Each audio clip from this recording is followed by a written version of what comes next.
ओम अज्ञानतिमिरान्धस्य ज्ञानाञ्जनच्छलाकया चक्षुरुन्मिलितं येन तस्मै श्रीगुरवे नमः।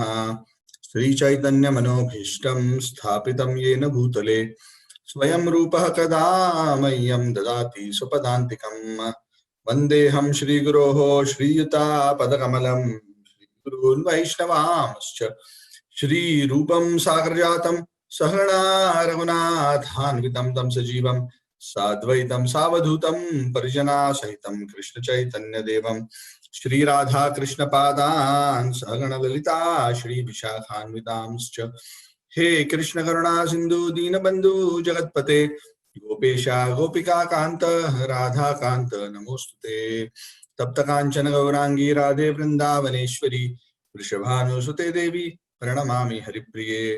वंशकल्पतरुभ्यश्च कृपा सिन्धुभ्य एव च पतितानां पावनेभ्यो वैष्णवेभ्यो नमो नमः। जय श्री कृष्ण चैतन्य प्रभु नित्यानंद श्री अद्वैत गदाधर श्रीवासादि गौर भक्त वृंद। हरे कृष्ण कृष्ण कृष्ण हरे हरे, हरे राम राम राम हरे हरे। ओम नमो भगवते वासुदेवाय, नमो भगवते वासुदेवाय, ओम नमो भगवते वासुदेवाय। नारायणं नमस्कृत्य नरं चैव नरोत्तमं देवीं सरस्वतीं व्यासं ततो जयमुदीरयेत्। नष्टप्रायेषु भद्रेषु नित्यं भागवत सेवया भगवती उत्तमश्लोके भक्तिर्भवति नैष्ठिकी। कृष्णाय वासुदेवाय देवकी नंदनाय च नंदगोपकुमाराय गोविंदाय नमो नमः।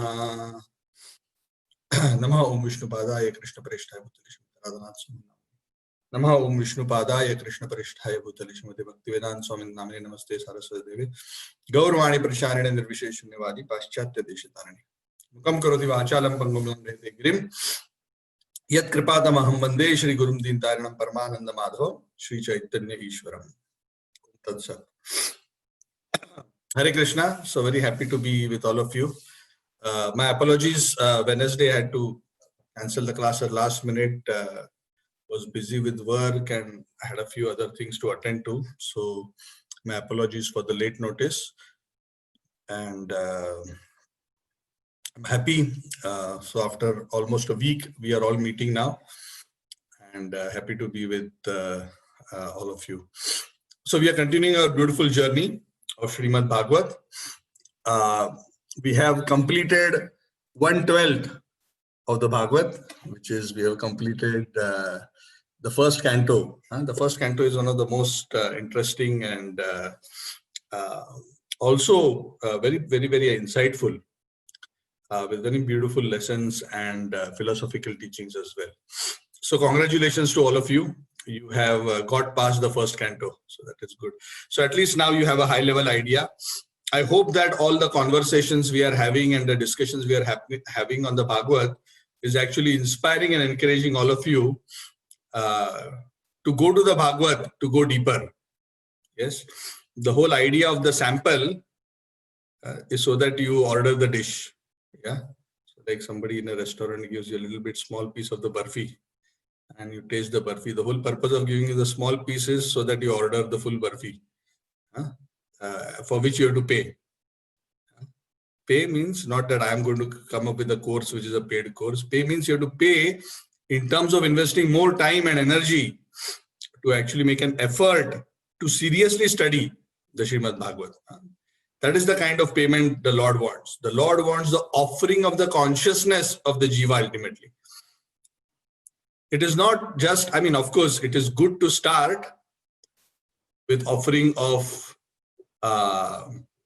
fruits of our activities, but ultimately we have to offer our consciousness and our very self as a service to the Supreme Personality of God. So that is what we want to do. So devotional service is not just about engaging simply, our externals. It is about absorbing our consciousness increasingly. Some people actually miss that point altogether. Some people came up with a bright idea. I'm so busy to worship the Lord, so they came up with a robot to worship the Lord. as if the Lord needs the puja. No, the puja is for us to absorb our consciousness. So I'm hoping that all of you are making that effort. If you have not started making that effort, please do so, because what I am serving is only, is only like Achman, 3 drops from every chapter. So if you want to really feel nourished and have the full taste, you must dive into the Bhagavad. So please do so. So now we are going to the second canto. The first canto is about creation, Sarga, and the second canto is about Visarga. Sarga is the primary creation, which is created by the impetus of the Lord. And the topic of secondary creation is also sometimes described as the cosmic manifestation. And this canto also begins by Shukadev Goswami actually starting his conversation with Maharaj Parikshit. So if you remember, first canto, after giving some preliminary glorification and preliminary introduction to Bhagavad, gives so many background stories leading to this episode.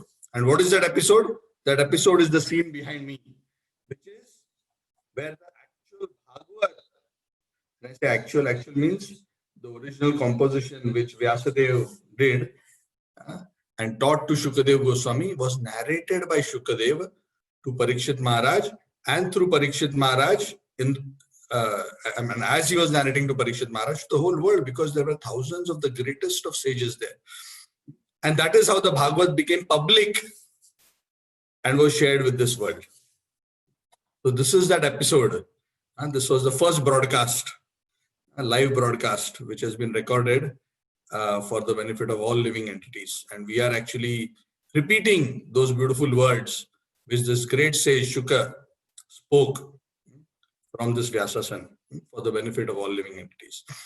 So the previous chapter, which was the end of the first canto, Shukadev Goswami, Parikshit Maharaj asked Shukadev Goswami, please tell him 2 things. He says, please tell me, what is that which is the ultimate duty of all people in all times and all circumstances? And the second thing is, please also tell me the specific duty of somebody who's about to die. Is there something different between the duty of a person at all the time in all the places and somebody who's about to die? I am interested in understanding this topic because that is my current condition. So that is where he stops the first canto. And in the second canto, with the first chapter of the second canto is entitled The First Step in God Realization. So Shukadev Goswami actually begins describing the science of self-realization by making some introductory remarks, which are also very, very powerful and actually indicate in no uncertain terms what the answer to that beautiful question of Maharaj Parikshit is. Because this is all what we are wondering all the time, isn't it? There are so many duties, so many instructions, so many rituals, so many pujas, so many duties. What is it that is the essence of everything? What is that one ultimate thing? If I simply focus on that, all auspiciousness will be achieved, all perfection will be achieved. So everybody is looking for that unity. Yeah, even in science, even in material science, scientists are looking for one unified theory to explain everything. So even within the realm of religion, spirituality, ultimately, what is it all about? What is that highest, topmost thing which applies to anybody and everybody, irrespective of their condition? What is that ultimate, most beneficial thing for people in all situations, and especially for one who's about to die? So that's such a beautiful question. So the canto begins again by remembering the Lord and praying to the Lord. Om Namo Bhagavate Vasudevaya.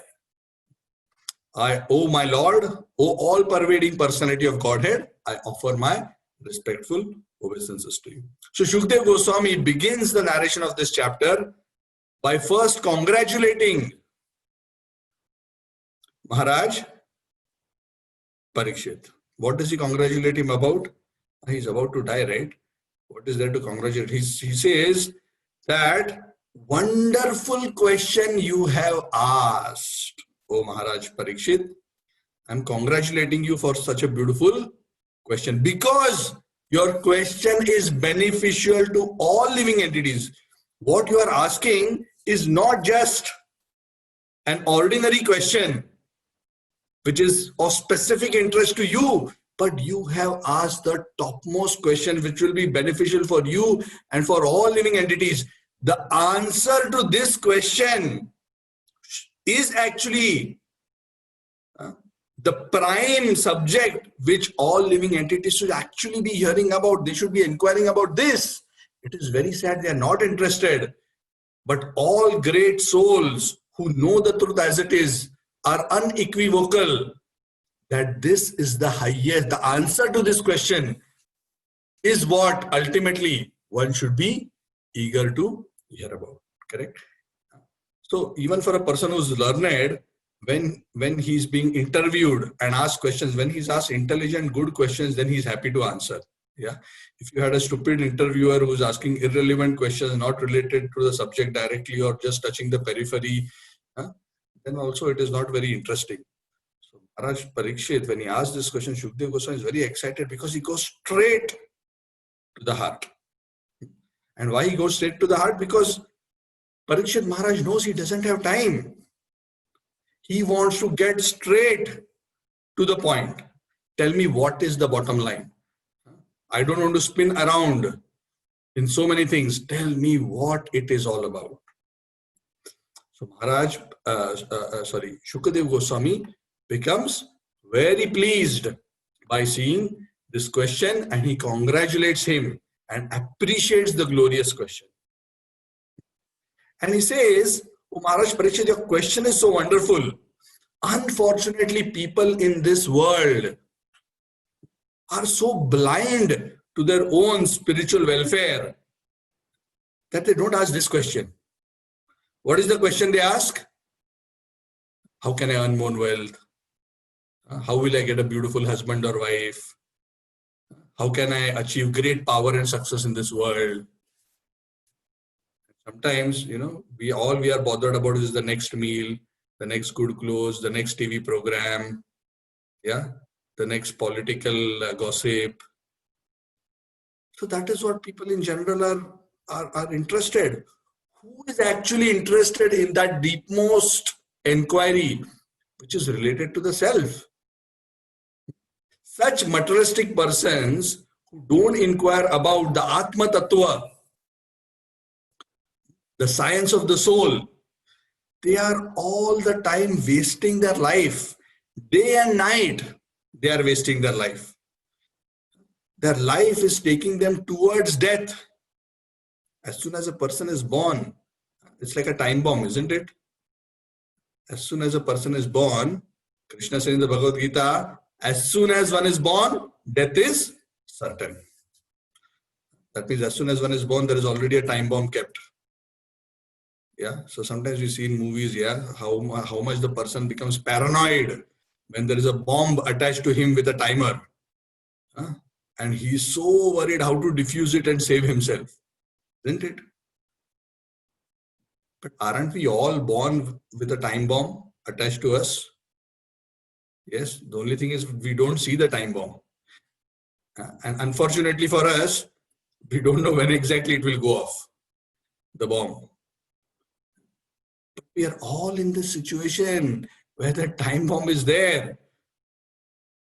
And we don't even have to know exactly, because how much the timer can be set. Maximum 100 years, more likely than not 60, 70, 80. And if our karma is not so good, maybe even lower. But in spite of this time bomb being there, how callous we are. Are we actually awake to the fact that this time bomb is there, which is ticking towards death? It's going to explode. Not like a conventional bomb, but it is going to cause eventually your death. Isn't it sure? But even though death is such a surety, and everybody with every moment is rushing towards death, the Bhagavatam says in another place, another verse, it says, with every rising and setting of the sun, one is coming closer and closer to death. But in spite of that, people are so indifferent, Shukadeva Goswami says, to this reality. They are so absorbed, they're just spending their daytime in getting money, acquiring wealth, in all these mundane pursuits, and night they are either sleeping or just enjoying with the opposite sex. That is all. In fact, life of human beings has become like life of animals. People are not actually inquiring about the real problems of life. Janma mrityu jara vyadhi dukkha doshanu darshanam. Those who are wise, the Bhagavad Gita says, they understand the real problems of life are birth, old age, disease, and ultimately the bomb of death, which has been tied to them right from the time of birth. Such people who are so blinded by material sense enjoyment, they are finding hope in seeking lasting happiness in mundane things. Even though they see everybody around them dying, even though they see the most richest of people getting frustrated, the most powerful of people collapsing and getting crushed, they are still not able to see through the illusion. They are people who are putting all their faith in their friends and relatives, their own body, their spouse, their children, and all other connections of the body. But they are unable to see that these so-called shelters are actually no shelter at all. They are all going to perish. They are unable to save us from the real danger. When we are faced with the real danger of birth, old age, disease, and death, who can save us? Can the wife save us? Can the husband save us? Can the mother save us? Can the father save us? No, nobody can save us from these dangers. They are all fallible soldiers. In the beautiful story of Gajendra Moksha, where it's later narrated in the Bhagavatam, it's not mentioned here, I'm just quoting that as an example since we're discussing this topic. The great elephant king Gajendra, when he was caught by the crocodile in the jaws, when he entered the lake and he was sporting there with his family, he was appealing to all his friends and relatives to save him. But he ultimately came to the realization that actually nobody is able to save me from the jaws of death. And when he finally understood his helpless condition, finally when he understood what this verse is actually saying about 1.2.4,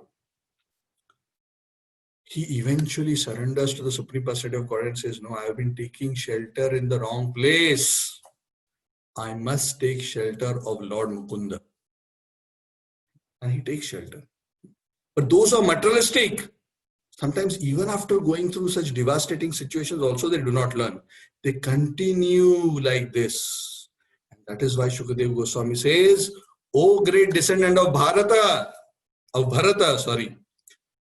which is Parikshit Maharaj, whoever wants to be free from the real miseries of life and free from all fear, because all these miseries cause fear, they must, the best formula for them is to hear and glorify and remember the Supreme Personality of Godhead, because He is the only one who can save us from all miseries. Shrotavya, Kirtitavya, Smartavya, Shravanam, Kirtanam, Smaranam. He comes straight to the point. He says, this is the medicine. Chanting the glories of the Lord, remembering Him, hearing about Him. Chanting, hearing and remembering is the formula to be free. And this is the path for everybody. That ultimately, no matter what state of life one is in or what process one is taking up, ultimately one must understand that the real test of all your duties that you have performed in life, the real perfection of that duty is tested at the time of death by one's ability to remember Krishna at the time of death. So when they go on saying, oh, I'm doing this process, I'm doing that process, I'm doing this, that. There's a beautiful saying Srila Prabhupada would repeatedly say that ultimately all your sadhana, your pujan, all your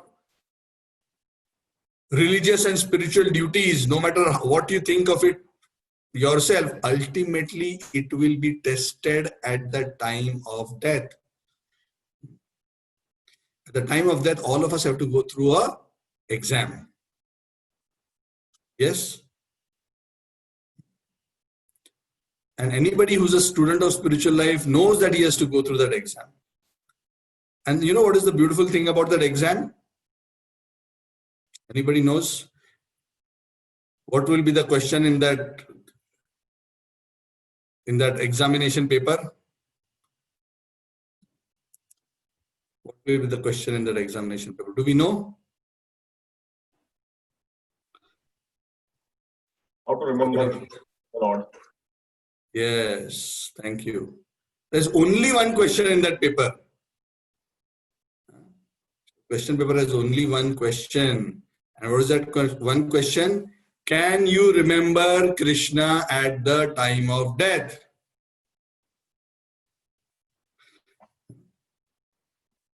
So the question is known.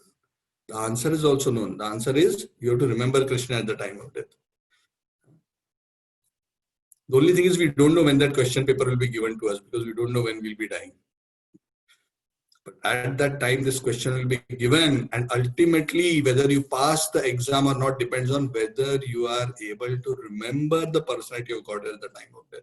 That is the test. So whatever we do, ultimately, we have to work towards this, and that is why Maharaj Parikshit is being told by Shukadeva Goswami, Shrotavya, Kirtitavya, Smartavya, you must always practice hearing, chanting and remembering the Supreme Personality of Godhead, because ultimately you have to come to this point, because this is the fruit of perfect execution of spiritual practices. Whether you are doing analytical study of the body and the mind, whether you are trying to execute your duties, material duties perfectly, or you are practicing mystic yogas. You may say, I like this process, I like that. Ultimately, the test is this. The question paper with the question is given and the answer is also given to you. You simply have to reproduce the answer when the exam paper is given to you. But even that is so difficult. You need a whole lifetime to prepare for that answer. That is why Parikshit Maharaj is being told by Shukadeva Goswami that this is the path to be taken. And he encourages Shukadeva Goswami by saying, don't think this is a lower path. Don't think that meditative yoga or Jnana yoga, Ashtanga yoga, Karma yoga are higher than devotional service, because devotion seems, just hearing and chanting, remembering such simple things. How can that be so great? That must be something for very neophyte people. No. Maharaj Parikshit is being told by Shukadeva Goswami that even those who are perfectly realized souls, who have even gone beyond all rules and regulations, those who have gone beyond all material duties, they are also taking pleasure in describing the glories of the Lord. And then he starts giving an example to emphasize the point that even the perfected souls hanker to hear the glories. This is not something that hearing and chanting is for neophyte people, and eventually one has to come into higher, aspects of jnana and dhyana. No, the culmination of jnana, dhyana and everything is to be absorbed in the glories of the Lord. So he starts giving his own example. And he starts telling Parikshit Maharaj that I was born towards the end of Dwapar Yuga. I was born to Vyasadeva. But I was not even willing to come out of the womb of my mother because I was so self-realized and so situated in spiritual realization. I was not interested in this material world at all. The story is described in detail in the first canto, and I think most of you have already heard that, so I'm not going to go into too much detail. But he's telling that eventually when he came out after 16 years, being in the womb of his mother, when he came out, even though he was not interested in anything, he became attracted when he heard the verses of the Srimad Bhagavat being recited by his father, Vyasadeva. And Shukdev was so attracted. Those who are spiritually perfectly realized, they are not at all, they're actually totally indifferent to anything material. But the glories of the Lord, his name, his form, his qualities, his pastimes are not material. Even liberated souls get attracted to these aspects of the Lord because the Lord is all attractive. Krishna, Akarshayati iti Krishna, is so attractive. And the liberated souls get attracted. So Shukadeva Goswami got attracted. And he decided, okay, let me stay in the ashram under Vyasa. Please, you teach me the Srimad Bhagavat. And Shukadeva Goswami says, I learned the Srimad Bhagavat, which is the essence of all the Vedas and equal to it. I learned it from my father, Srila Krishna Dvaipayana Vyasa. And please remember, Maharaj Parikshit, I was already perfectly realized in terms of the nature of the transcendental nature of the Absolute. But even then I got attracted by the pastimes of the Lord, which is described by the Srimad Bhagavat. And that is why, because this book is so top class, that it is relishable even to the liberated souls. And since the ultimate duty of a person, whether living or when he is about to die, is to remember the Supreme Personality of Godhead, I will now narrate that same Srimad Bhagavat, which I learned from my father, Vyasa. One who listens to the Bhagavat with attention and respect, will develop strong faith in the Supreme Personality of Godhead. Some people may think, oh, I am not getting so attracted to Bhagavat. What is the solution? Simply hear attentively and with respect. At least that much we can do. Respect means we may not be able to appreciate his glory, but we know it is a verse, it is a work which is relished by the Paramhamsas. The Bhagavat is called Paramhamsa Samhita. So if one hears with attention, because attention is actually one of the aspects of respect. If one pays attention, one gives respect.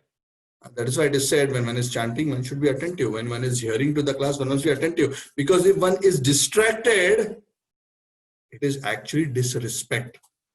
Because the name of the Lord, the glories of the Lord are not different from the Lord. Inattention is disrespect. Just like if we have a guest in the house and he's speaking to us, and as he's speaking to us, we are on our phone, checking our WhatsApp, and he's going on speaking, and then we go, what did you say? What will he think? Is this the respect? You called me, you invited me, I'm speaking to you, and you are focusing somewhere else on some lesser important matters. So we cannot treat the Lord like that.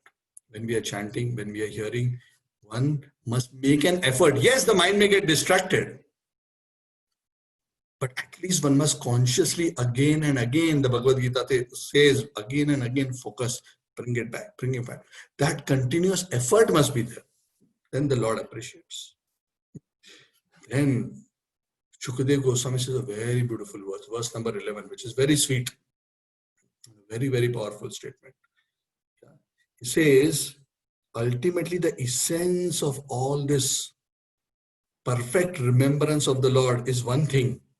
Of all these processes, even within devotional service, oh Maharaj Parikshit, it is the chanting of the holy name of the Lord, which is 100% the best and the most perfect of all ways of achieving spiritual perfection.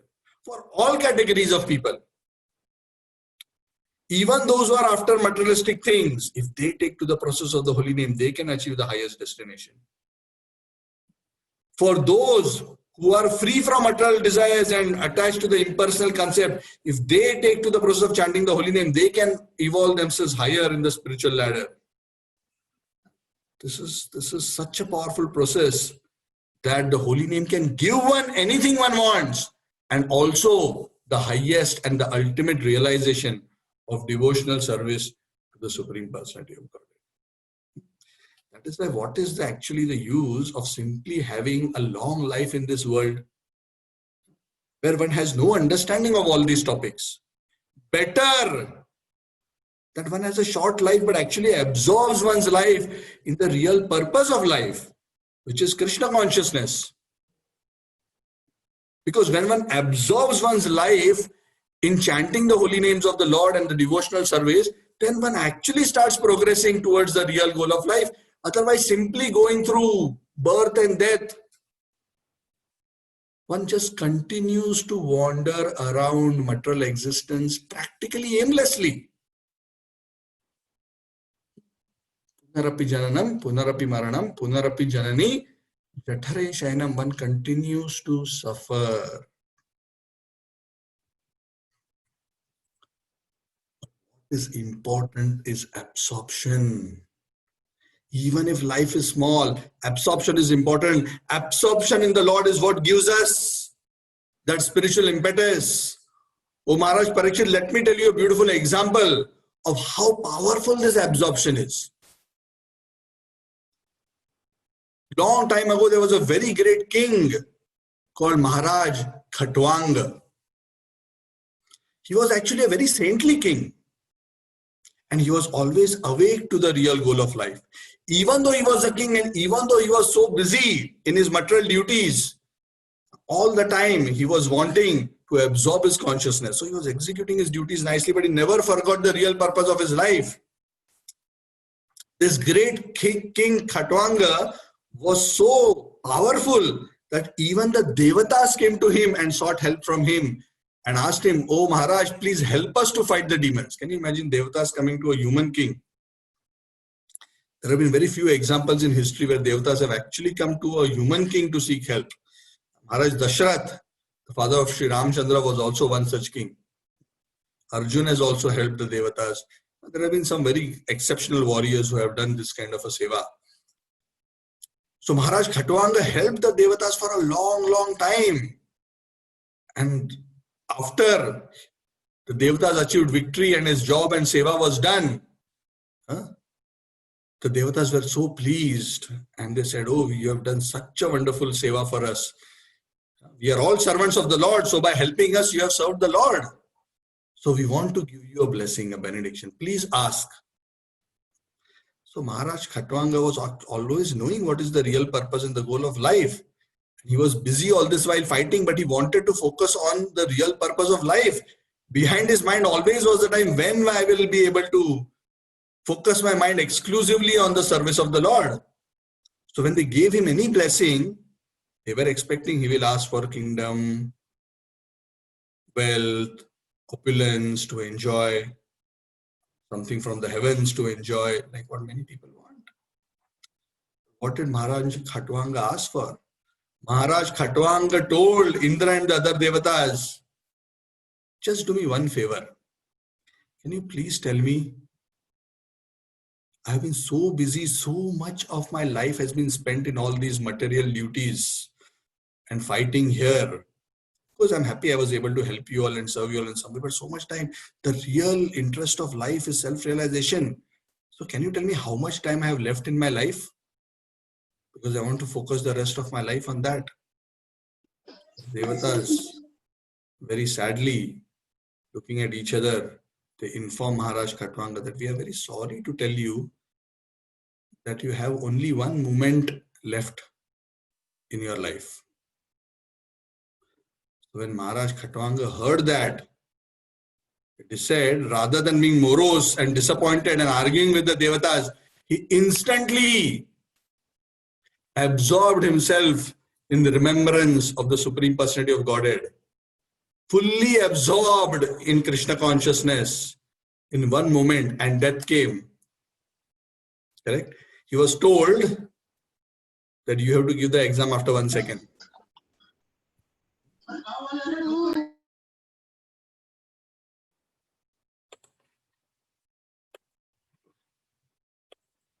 Sorry, he is unmuting. That's why I had to do this. Please remain on mute. So he was given the paper suddenly in 1 second. But because all through his life he was focused on the real goal of life, in his mind he was always very serious, he was able to immediately absorb his mind in the Lord in one moment. And he could do it so wonderfully that within that one moment, he fully absorbed his consciousness in transcendence and remembering Krishna, and he immediately achieved the supreme perfection of life. He passed the test. He passed the test. He was given the paper and he was told after 1 second you're going to get the paper, and he knew what the question in the paper is. Like we all know, the difference between him and the rest of the world is he had prepared himself very strongly for the answer, because he was always awake towards his spiritual sadhana throughout his whole life. When the right time came, he was able to absorb himself. Such a wonderful example. This is the example quoted in the scriptures. Prabhupada would quote this many times. Maharaj Khatwanga is the example of a person who within a moment perfected his life. That is why when people would ask Prabhupada, how long does it take to perfect your life? Prabhupada would say, even within 1 moment you can. But ultimately it depends on the intensity of your devotional service. But the practical reality is that unless one prepares oneself, one is unable to develop that intensity of absorption. And then Maharaj Parikshit, who is seeking advice from Shukdev Goswami tells him that Maharaj Parikshit, Khatwanga Maharaj had 1 second, but you are at least fortunate, you have 7 days. So now you should do the same thing which Maharaj Khatwanga did. But you have 7 days, so you have better time to prepare. So you should do all those things which are needed to absorb your consciousness. And at this stage of life, since you're asking about the duty of a person who's about to die, summarily the duty is very simple. I've already told you, ultimately, your success will be tested by how you can answer that very simple but very difficult question, which is remembering Krishna at the time of death. And for you to be able to answer that question properly at the last stage of life, one must be fearless of death. One must be able to cut off all material attachment and all kind of material desires related to the body, because if you're distracted by that at the time of death, how are you going to remember Krishna? That is why now that you have got this opportunity, the best thing for a person who knows he's about to die, he should give up all this material association.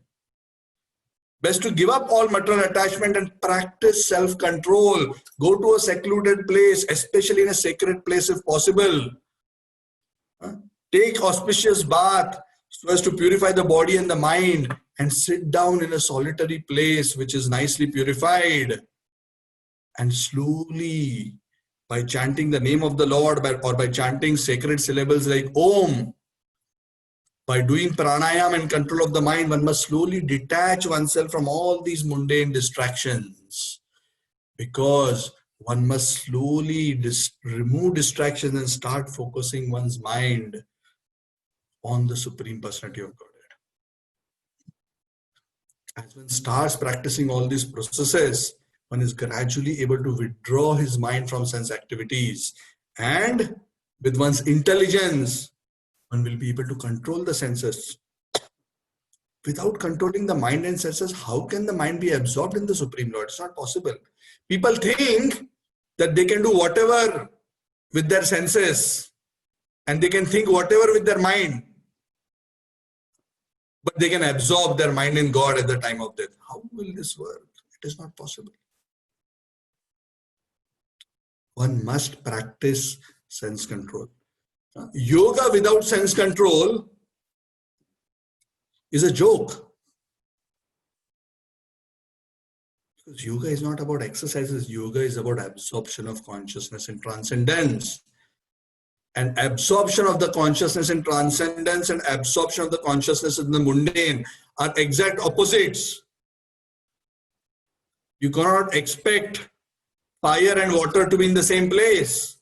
So one must disentangle oneself. So that is very important, Maharaj Parikshit, and I'm seeing you're already doing it. You have already given up your material duties. You have come to this holy place. You are sitting here. You have vowed to fast until that. This is all very wonderful. You have shown the right direction. Yes, this is how one must detach and distract and absorb oneself in remembering the Lord. One must remove all material conception and start contemplating on the beautiful transcendental form of the Lord. His form is so beautiful. His lotus feet, starting from his lotus feet, one must start meditating on him. His feet are so beautiful. His waist is so beautiful. His abdomen, his chest, his arms, his beautiful lotus face, his helmet, his transcendental weapons. These are really spiritual in nature. And the mind and the heart is so attracted by seeing this beauty, and the mind must become absorbed in transcendence by being absorbed in the transcendental form of the Lord. Then can easily achieve that supreme destination. But sadly, Maharaj Parikshit, one's mind is always agitated by material desires, which are characterized by Rajoguna. And that is why one becomes bewildered. And that is why it is necessary to purify oneself of these lower modes to be able to be absorbed in remembering the Lord and absorbing the consciousness in the form of the Lord, in the activities of the Lord, in the holy name of the Lord. Unless one comes to Sattva Guna, it is very difficult to absorb oneself in the remembrance of the Lord. One requires to come to a level of purity.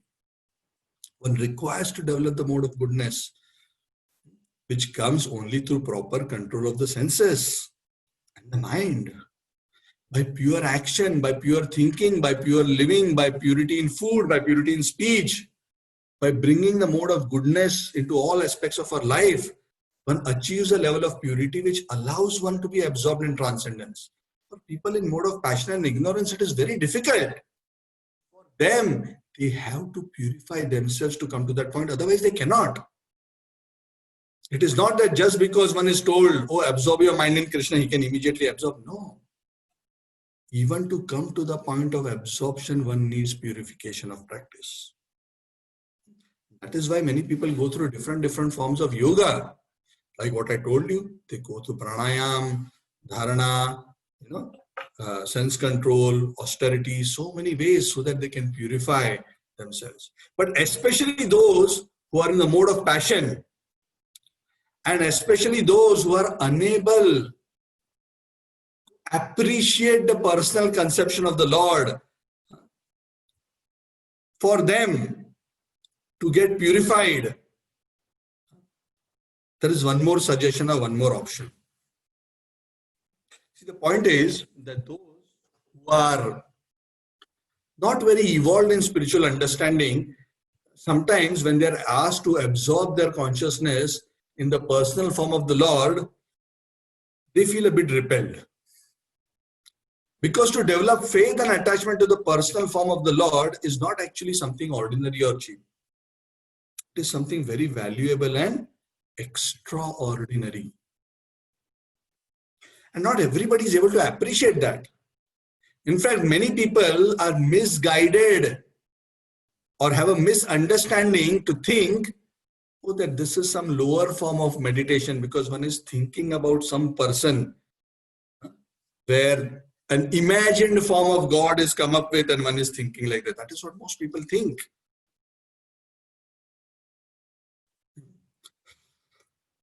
So there are different levels of understanding.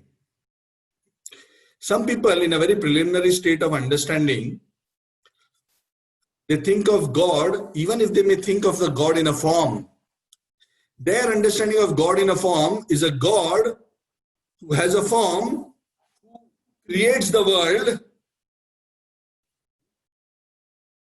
from him and is outside the world and controls and rules over the world. They have a very preliminary understanding of God like that. They think of that deity as bound by that form or contained within that form. So that is a very neophyte understanding, and that is why some people are unable to appreciate that why this form of this form is such a great thing, because it is a limited form, because they are so used to this material concept of a material form. Then when they come a little higher, they start thinking that no, that limited form cannot be God. I think this whole universe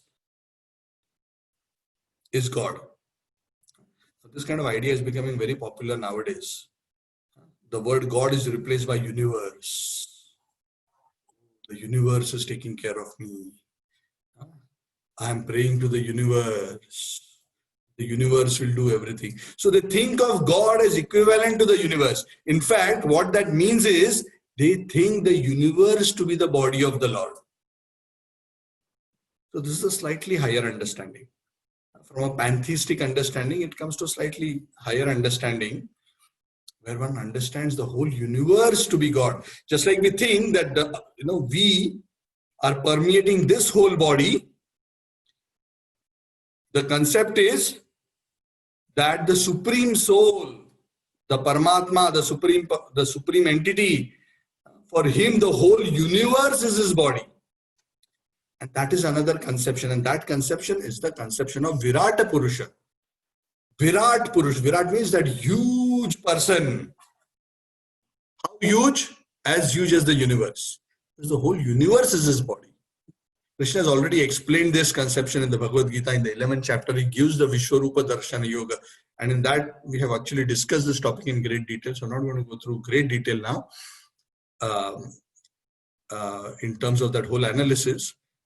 But that is a material conception where one is not able to conceive of the Supreme Lord in his spiritual form, but one comes to an intermediate level of understanding where he at least comes to an understanding, oh, this whole existence is the form of the Lord. So he starts contemplating and remembering the Lord based on the Lord's presence in the universe. And in that way, slowly, he is able to remember the Lord more and more and more. So, Maharaj Parikshit, he is already perfect in his consciousness. But for the benefit of others, Shukadeva Goswami is giving this explanation that yes, if one focuses one's mind directly on the Supreme Personality of Godhead, very soon he will achieve devotional service and achieve the Supreme Perfection. But Maharaj Parikshit asks him, he says, if the mind is not purified like what you told earlier, what should one do to purify the mind so that the mind can be focused in the Lord? And that is where Shukadeva Goswami gives this explanation. He says then the option for those who are unable to conceive, they do not have that faith, they do not have that development of devotion to the point of absorbing themselves directly in the name, fame, glories of the Lord, in the personal conception of the Lord, they can take help of the Virata Purusha form. They can start thinking of the universe as God and slowly start evolving from there so that they get purified of the lower modes. And through the remembrance and contemplation of the Virata Purusha, one will be purified enough to be able to develop faith and attachment to the personal form of the Supreme Personality of Godhead, and then actually come to that stage that I have been talking to you about. Maharaj Parikshit, you are already there. But for the others, like because you asked, I'm explaining that this is also another process to slowly come to that point. So let me now describe this gigantic form of the Lord, this universal form of the Lord, which is also known as the Virata Rupa. In fact, this whole 14 planetary systems are compared to the form of the Lord. You can think of the Patal, the lowest planetary system, as his feet, and the heels and the toes are like the Rasatala. His ankles are the Mahatal planets. And then comes Talatala, and so on and so forth. All the way up to Satyaloka. Different parts of the body are compared to different limbs of the body of the Supreme Personality of.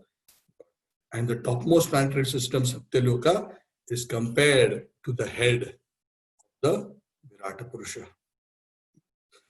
And then a detailed description is given in this particular chapter. I'm not going to go through all the verses, right from verse 26, 27, all the way up to the end of this chapter. The Virata Rupa is described in detail. The different aspects of the universe are compared to different limbs of the Lord. So I'm going to mention a few of them only. You can go and read the verses. Very beautiful description. So the different devatas are compared also to the different limbs. Like Indra is compared to his arms. Ashwini Kumaras, the two Ashwini Kumaras are compared to his nostrils. His mouth is compared to a blazing fire. The outer space is compared to the eye pits, and the sun is the eyeball. So like that, by remembering, by this analogy, when one sees all these different things in nature and thinks of them, one can relate it to the Virata Rupa, the universal form of the Supreme Personality of Godhead. So he also says, by speaking, that the rivers are like the veins in the body of the Virata Purusha. The trees which grow all over are like the hairs on his body. Very interesting. And the air which blows everywhere is like his breath. The passing of time is like his movements, and his activities are the three modes of material nature. The clouds which are carrying water to shower rains are like his hair. And so very beautiful example it gives. And he also compares it, compares with elements, it compares with species, he compares with devatas. Then he starts comparing the form of the Lord with the four varnas. He says the Brahmanas are like the face of the Virata Purusha. The Kshatriyas are his arms. The thighs are the Vaishyas. And the Shudras are the feet. So he explains like this until verse 38, where he describes this Virata Purusha conception.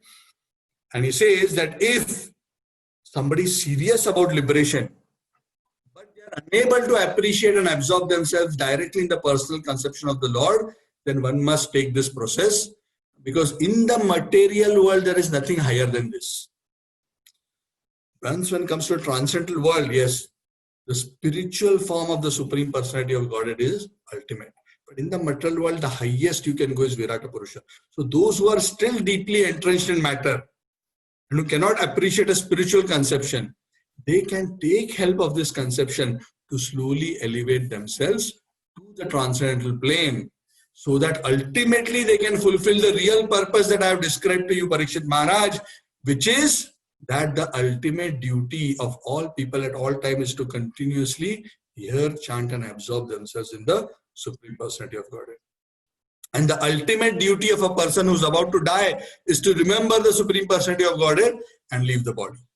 Like what I told you, like the example of Khatwanga Maharaj, one cannot execute that final duty unless one has lived according to what I have described, that one is serious about one's spiritual life and spends his life focused on hearing, chanting and remembering the Supreme Personality of God. So this is the ultimate instruction, and one must concentrate one's mind on Him. And if one doesn't focus on this, one is sure to be distracted from the real goal of life and will eventually cause his degradation. One may practice so many limbs of religion, but if one loses sight that this is the ultimate goal, then one is going to go off course. Sometimes one may even regress rather than making advancement. So by saying this, Shukadeva Goswami ends the first chapter of the second canto of the Srimad Bhagavad. Srimad Bhagavatam ki jai. Okay, so I hope you got an idea of this chapter. The verses are very beautiful. So Shukadeva Goswami very clearly emphasizes that while devotional service and absorption in the Lord is the ultimate, in this chapter he has also very clearly, no uncertain terms, emphasized that the best method of doing so is Hari Nama Kirtan, is the sure and the doubtless way of achieving that supreme perfection. That is why all that we are practicing is based on scripture. Harer Nama, Harer Nama, Harer Nama eva kevalam, kalau nastaiva nastaiva nastaiva, katir anyatha. The opinion of all the great sages and all the great transcendentalists. So any questions, any comments?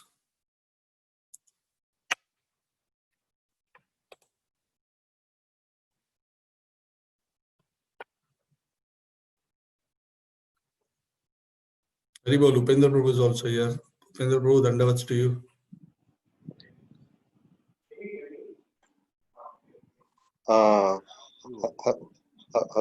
Hare Krishna, Prabhu. Yes, Sudhir Sundar Prabhu. Prabhu, in the Bhagavad Gita, it's also mentioned the ultimate aim is to remember Krishna in the two-handed form. Yes. So okay.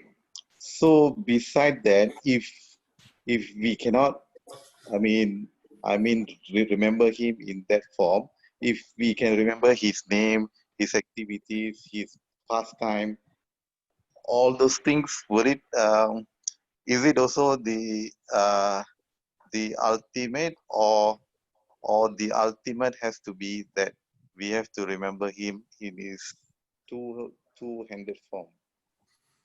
See, the beauty is in the transcendental realm, we ask this question because we are used to a material conception. Yeah. So spiritually, Nama Namino Abhinnatvam. Correct? That is what the Acharya has explained. That the name of the Lord and the Lord are not different.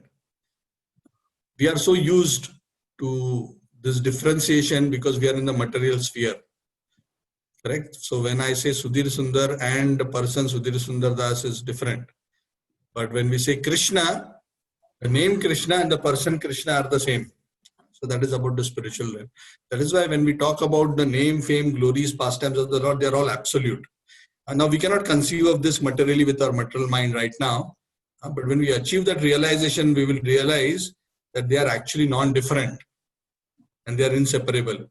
That is why on that plane, when we either remember the name or the pastimes or the qualities, we are remembering the Supreme Personality of Godhead. So we'll achieve the same destination.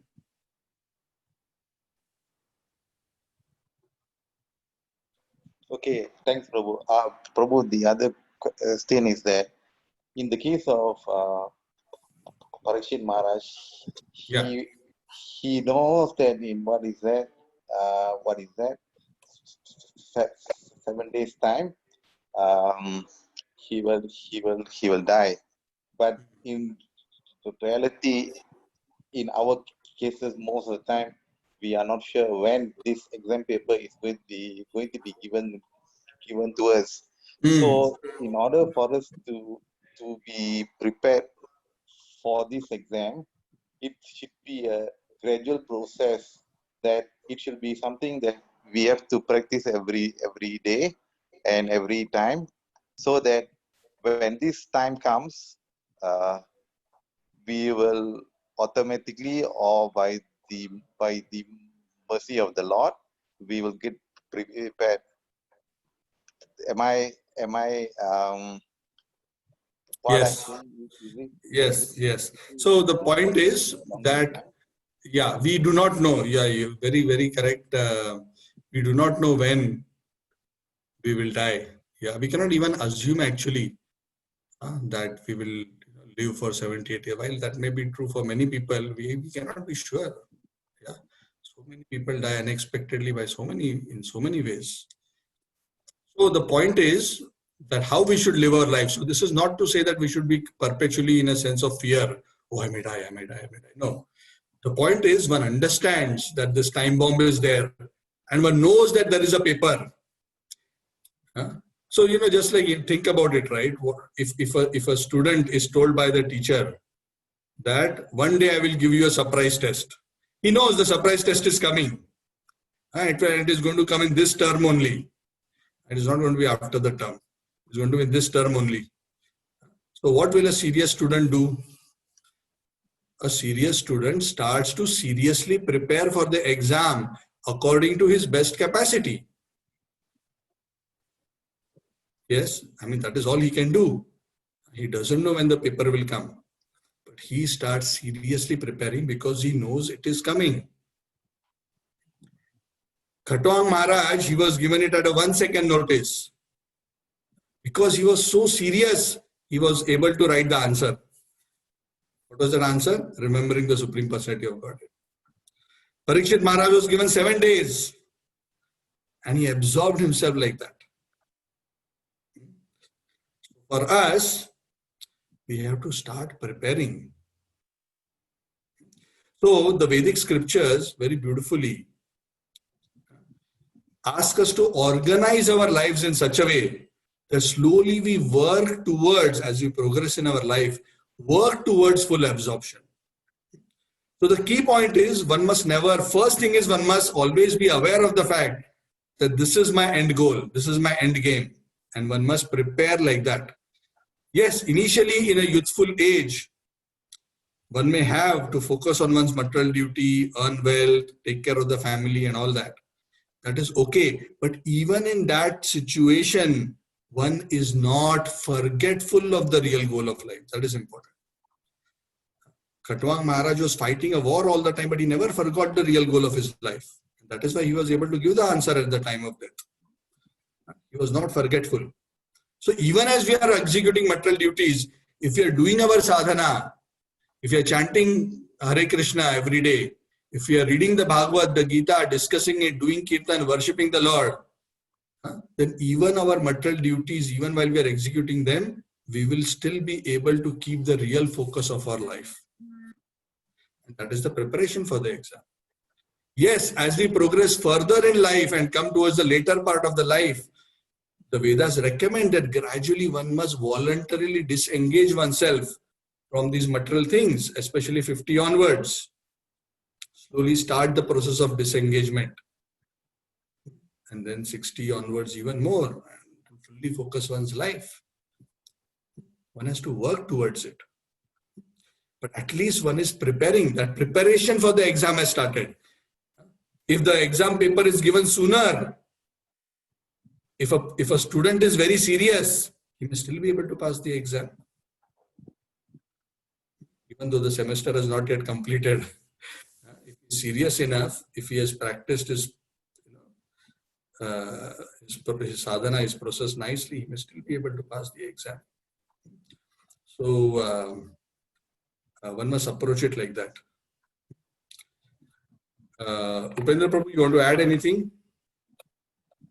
Yeah, we have to keep preparing ourselves.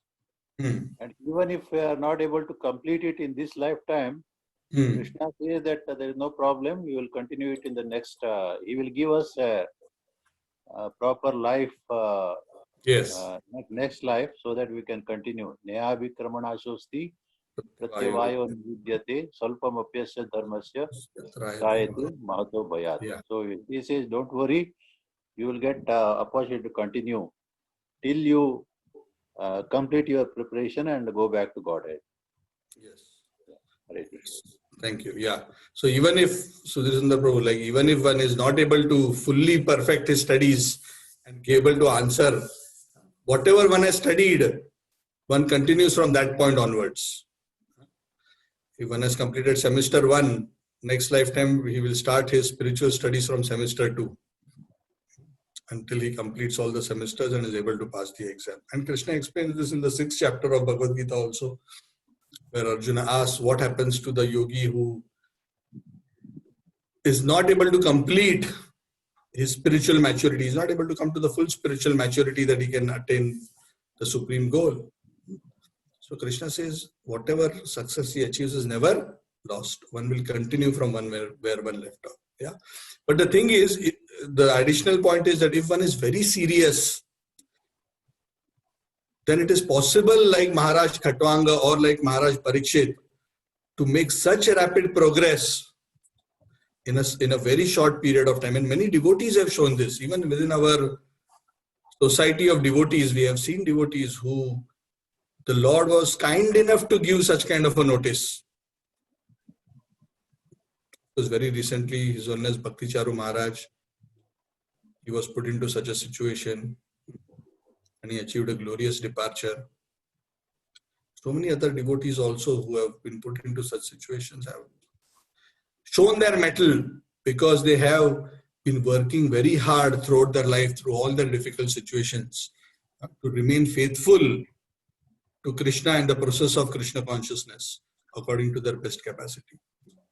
So even if sometimes we are weak students, the Lord may be kind, give us special help to be able to pass the examination. That is the Lord's special mercy. Tesham aham samuddarta mrityu samsara vartmani bhavamina achirat partha maya veshita chetasam. Those who have been practicing fixing their minds on me, I become the swift deliverer for them from the ocean of birth and death. Yes. Okay, so that is what we should continue to do. Hope that answers your question. Okay. So Anita Mataji says we can also resit for the exam. Yes. Actually, we are given this exam at the end of every life, whether we are devotee or not devotee. But for most of the people at the end of the life, because they are totally oblivious to what the material situation is, what the spiritual reality is, they are neither cognizant of the question nor of the answer. So they just enter the examination hall and come out from the other door, and they are made to resit in the next semester. The same semester again in the next life. And that is the sad situation. Okay, any other question or comment?